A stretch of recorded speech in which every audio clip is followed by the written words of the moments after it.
Assalamualaikum warahmatullahi wabarakatuh. Perkenalkan, nama saya Puji Alifa Farhan, NIM 210101118130126 dari kelas rekayasa nilai A. Pada kesempatan kali ini saya akan mempresentasikan mengenai studi value engineering dari proyek Georgia Department of Transportation. Georgia Department of Transportation ini adalah case 10 dari tugas rekayasa nilai. Untuk yang pertama, deskripsi proyeknya. Sebuah tim rekayasa nilai telah melakukan studi rekayasa nilai pada tanggal 9 Februari sampai 12 Februari 2010 di Atlanta, tepatnya di kantor Departemen Transportation Georgia. Subjek studi rekayasa nilai ini diidentifikasi dalam laporan konsep proyek dengan nomor PI 0009542, I20 Eastbound dan I285 ke CR 5150 atau Panola Road, sistem kolektor distributor di wilayah DeKalb, Georgia. Desain untuk proyek tersebut telah disiapkan oleh Arkadis. Pada saat workshop, perencanaan telah diajukan ke tingkat desain awal. Ini untuk lokasi proyeknya bisa dilihat di gambar, itu ada di garis hitam tebal, ditunjukkan ada proyek dimulai sampai proyek berakhir. Tujuan proyek sendiri adalah untuk memperbarui dan memperpanjang umur operasional segmen penting dari sistem antar negara bagian Georgia. Pekerjaan proyek ini dilakukan untuk memfasilitasi perbaikan untuk persilangan di bagian koridor I20 arah timur. Diputuskan juga bahwa salah satu cara tim VE dapat menambah nilai proyek adalah dengan mengidentifikasi cara-cara untuk mempercepat proyek dan memperbaiki weaving secepat mungkin bagi masyarakat untuk bepergian.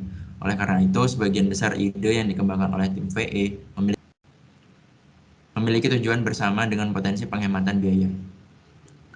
Perkiraan biaya konstruksi pada proyek ini diperkirakan sebesar 61.654.000 US dollar. Utility yang dipakai diperkirakan mencapai 3.222.852 US dollar, sehingga total biaya yang diperkirakan untuk proyek ini adalah 64.876.940 US dollar. Untuk proses value engineering-nya, tim rekayasa nilai mengikuti standar rencana kerja rekayasa nilai dengan menggunakan 7 langkah yang ditetapkan oleh SAFE Internasional. Rencana kerja tersebut mencakup sebagai berikut. Yang pertama adalah tahap investigasi atau informasi. Selama tahap ini, tim VE menerima pengarahan dari staf Departemen Transportasi Georgia dan konsultan desain mereka, yaitu Arkadis. Pengarahan ini mencakup diskusi tentang maksud desain proyek, permasalahan biaya, serta batasan proyek. Tahap kedua adalah tahap analisis. Selama tahap ini, tim VE menentukan fungsi dari proyek tersebut, disertai dengan meninjau proyek dari format paling sederhana dalam mengajukan pertanyaan seperti apa yang harus dilakukan dan bagaimana mencapai tujuan. Ini untuk diagram phase. Diagram phase-nya di sebelah kiri ada how dan sebelah kanan ada why. Tahap ketiga adalah tahap spekulasi. Tim VE melakukan sesi brainstorming untuk mengidentifikasi ide-ide yang dapat membantu memenuhi tujuan proyek. Sesi brainstorming awalnya mengidentifikasi banyak ide yang kemudian dievaluasi dalam tahap penilaian. Tahap keempat adalah tahap evaluasi. Setelah tim VE mengidentifikasi ide-ide kreatif, perlu diputuskan alternatif mana yang harus dilakukan. Tim VE lalu merefleksikan kembali kendala dan tujuan dari proyek. Selain itu, tim VE memilih ide-ide terbaik melalui proses pemungutan suara. Tahap kelima adalah tahap pengembangan. Pada tahap ini, tim VE mengembangkan setiap alternatif terpilih yang peringkatnya adalah 4 atau 5. Jika memungkinkan, maka tim VE akan mengembangkan rekomendasi tambahan. Tahap selanjutnya adalah tahap rekomendasi. Selama tahap ini, tim VE meninjau ide-ide alternatif untuk memastikan ide-ide tersebut aman, yang sesuai untuk proyek dan dapat meningkatkan nilai proyek jika dilaksanakan. Tahap terakhir adalah tahap presentasi. Seperti yang disebutkan sebelumnya, tim VE membuat outbriefing informal pada hari terakhir workshop. Presentasi ini dirancang untuk menginformasikan kepada pemilik dan desainer tentang hasil studi VE yang telah dilaksanakan. Bisa dilihat ini adalah tabel Pareto dari proyek Georgia Transportation Department. Dimulai dari proyek elemennya, mulai dari asphalt paving, traffic control, sound barrier wall, hingga field engineer office. Di sini juga tertera biayanya dan persen biayanya. Nah, ini untuk hasil studi dan rekomendasinya. Selama fase spekulasi, tim VE mengidentifikasi 40 ide alternatif. Dan setelah fase evaluasi, ditetapkan 9 ide untuk pertimbangan lebih lanjut. Nah, bisa dilihat ini adalah ringkasan dari alternatif desainnya. Ada 9 dari AC1 sampai SB3. Ini untuk rekomendasi pertama yaitu mengganti lebar bahu luar menjadi 10 inch dengan paving yang sebelumnya 12 inch pada jalur kolektor distributor.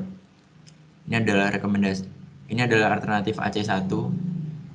Desain aslinya mengusulkan membangun 12 inch bahu luar untuk panjang jalur CD. Alternatifnya mengusulkan menggunakan 10 inch beraspal di luar bahu untuk panjang jalur CD. Keuntungannya pengurangan jumlah trotoar kedalaman penuh, pengurangan biaya konstruksi, dan pengurangan waktu konstruksi. Untuk resikonya tidak ada yang jelas. Ini adalah perhitungan penghematannya, bisa saving sebesar 150.938 US dollar. Untuk rekomendasi 2, berkoordinasi dengan proyek resurfacing pemeliharaan yang direncanakan. Ini adalah alternatif AC2. Desain asli mengusulkan penggilingan semua beton aspal di 2 jalur dalam ke lapisan beton yang mendasarinya. Alternatifnya mengusulkan koordinasi pengaspalan yang diperlukan dengan proyek pemeliharaan untuk menghilangkan satu lapisan PEM dan satu lapisan penggilingan. Keuntungannya adalah pengurangan biaya pengaspalan dan pengurangan waktu konstruksi. Risikonya tidak ada yang jelas. Untuk penghematannya bisa saving hingga 1.219.988 US dollar. Rekomendasi 3, memanfaatkan 4% cross slope di bahu luar di bagian tangan. Ini adalah alternatif AC3. Desain asli menyerukan pembangunan bahu luar dengan trotoar kedalaman penuh di lereng silang 6% di bagian tangan. Alternatifnya mengusulkan untuk membangun bahu luar dengan trotoar kedalaman penuh dengan kemiringan silang 4% di bagian tangan. Keuntungannya pengurangan biaya penggilingan di masa depan dan pengurangan biaya meratakan di masa depan. Risikonya dapat berdampak pada drainase aliran lembaran. Untuk perhitungan penghematannya bisa saving 144.973 US dollar. Rekomendasi 4, menggunakan pagar pembatas 2 sisi sebagai pengganti rel penghalang beton untuk memisahkan jalur CDGP. Ini adalah alternatif MS3. Desain asli mengusulkan pembangunan barrier median beton tipe 26 untuk memisahkan positif antara tujuan umum dan jalur CD dari perkiraan STA 65+0 hingga STA 135+0. Alternatifnya mengusulkan penggunaan pagar pembatas berwajah ganda tipe W sebagai pengganti rel penghalang beton. Keuntungannya penghematan biaya pertama pada bahan yang digunakan, kurang mengganggu untuk penghapusan pelebaran di masa depan, dan pengurangan waktu pemasangan. Resikonya membutuhkan revisi drainase dan meningkatkan biaya pemeliharaan. Perhitungan penghematannya saving 1.093.397 US dollar. Untuk rekomendasi 5, menggunakan pipa logam bergelombang untuk drainase jalan CD. Ini adalah alternatif MS4. Desain asli mengusulkan penggunaan pipa beton bertulang untuk drainase di sepanjang garis penghalang yang memisahkan jalur tujuan umum dan jalan distributor kolektor.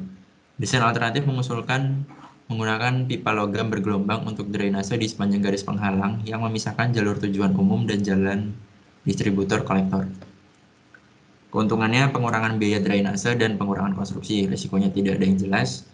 Perhitungan penghematannya saving 74.360 US dollar. Untuk rekomendasi 6, menggunakan dinding MSE sebagai pengganti dinding penahan beton cast in place. Ini adalah alternatif RW1. Desain asli menyerukan penggunaan dinding penahan CIP standar Departemen Transportasi Georgia, mulai dari ketinggian 2,5 kaki hingga 7 kaki berjalan di sepanjang sisi selatan proyek untuk hampir seluruh panjang segmen antara I-285 dan Wesley Chapel Road, dan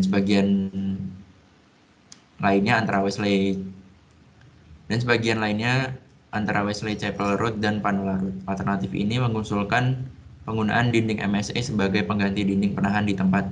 Alternatifnya mempertahankan amplop dinding, desain asli, dan geometri.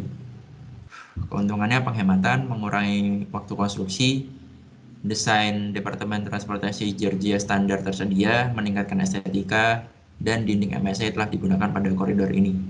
Resikonya tidak ada yang jelas. Untuk perhitungan penghematannya saving hingga 1.931.439 US dollar.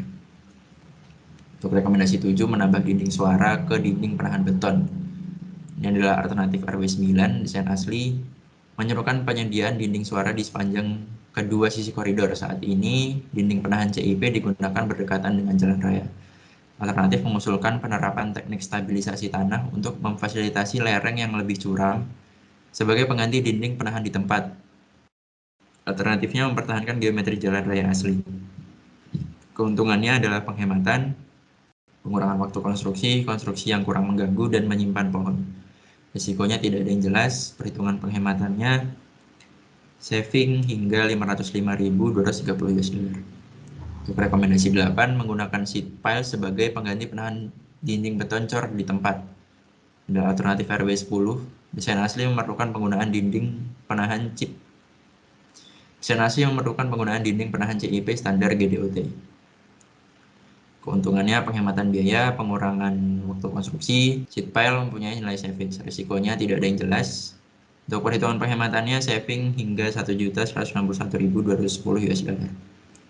Nah, rekomendasi terakhir menunda pemasangan dinding penghalang suara di sepanjang jalan barat. Yang adalah alternatif SB3, desain aslinya mengusulkan pemasangan penghalang suara di sepanjang jalan lintas barat. Desain alternatif mengusulkan menunda pemasangan dinding penghalang suara di sepanjang jalan barat hingga jalan direkonstruksi. Keuntungannya pengurangan biaya keseluruhan dan risikonya tidak ada yang jelas. Perhitungan penghematannya saving hingga 1.511.840 US dollar. Terima kasih, mungkin sekian presentasi mengenai Georgia Department of Transportation. Kurang lebihnya saya mohon maaf. Terima kasih.